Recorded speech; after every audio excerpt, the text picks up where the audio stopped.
हो देखा सूत के नीचे दे।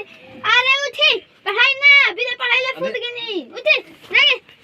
अरे आ गेलू। अरे तोहरा के हम ना पढ़ाई तो के करे पढ़ाई का करबू खनी न त नींद लागल हो। अच्छा ठीक बा हम के पढ़ाई तू तो हमर साली बाड़ू। हां जानलू अब जानते बाड़ू ता दीदिया के बात का कह के छोड़।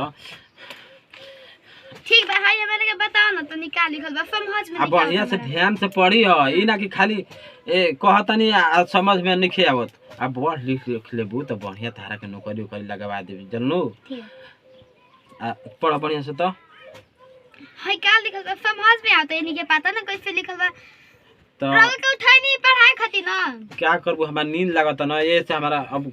दिमाग काम नहीं करता हमारा नींद लागत जानलू। हम सुत बा तू पढ़त रह धीरे धीरे ठीक बा। ठीक बा जो ना बुझाई तो पूछी हो बाद में। ठीक है। ओहो थोड़ा घाय लाता अच्छा पर छोड़ हम काल पढ़ ले थोड़ा घाय लाता थोड़ा आराम कर ले।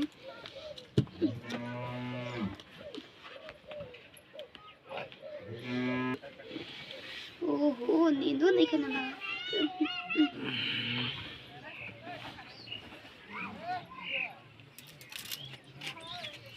कि माई पता हमारे एकदम शौक लागते रहे कि करबे करी ऐसा देखो ना बीत नहीं खे देखत हे राम आप का करी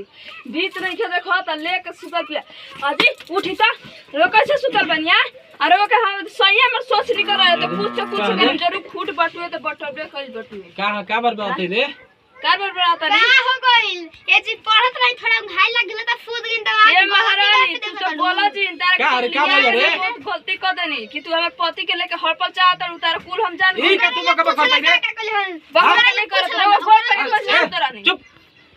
का देखली का कहत रे देखनी गोड़ फेंक के सुत रहला तू गोड़ धके ई का कहत रे हम देखले ना तारा के अरे तो दादी में रही तू ये सुतरलू हां हां थोड़ा पढ़त रही ना नींद लाग गेल त हम कहने तू अरे आराम तो जानते ना रही तो सुतर नहीं हत रे आराम कर लियो घर ई में पढ़त रहली हम सुत गेल नहीं कहबे तो कब अरे सुत गेली तू तू ऐसे कर भी रे तोरा पढ़ाई के लिखे त हमारा से बोल तू इनकरा जरी क्या हमें सर पढ़े के लिए नहीं थोड़ा अरे ना दीदी सुत नहीं आके जी। अरे सुन का इनकरा के बोलता है तू खाली गलती सोच तो रहली 24 घंटा सोतन बोला ना का बोलते सोते हो अरे ई पढ़त रहली आ केन कब सुत गेली हमार जानते भाई सुतला में हाथ गोड़े में चल गेले तो तू देख के आशा करता है हम देख के सोचने को जैसन सोच बना तैसन ठीक बटुए जैसन सोचले रही छै जन मन में तन कर हमने नहीं के बोले के कुछ जितना बोले करे उतना बोल देनी पागल मेहरान का समझाइबो चल जो भागे जी रे कहां जाई ये हमर घर तो कहां जाई तेरे कहानी न तू जाओ घर में फुट जा झूठ कान देखला कान लगाओ या दीदी लो छन आ तो हर ना बुझाइला कि जी काहे सुतलबू ई जानते बड़ो का बिना पैसा भाई ना लागिला थोड़ा पढ़ रही कनी थोड़ा तोरा तू अपन बहन के समझा ऐसे देहिया पे से सुजो का थुआ पर सुत तड़ी देहिया पर सुजो ना अरे पागल बौरा जो हट हट हट चल भाग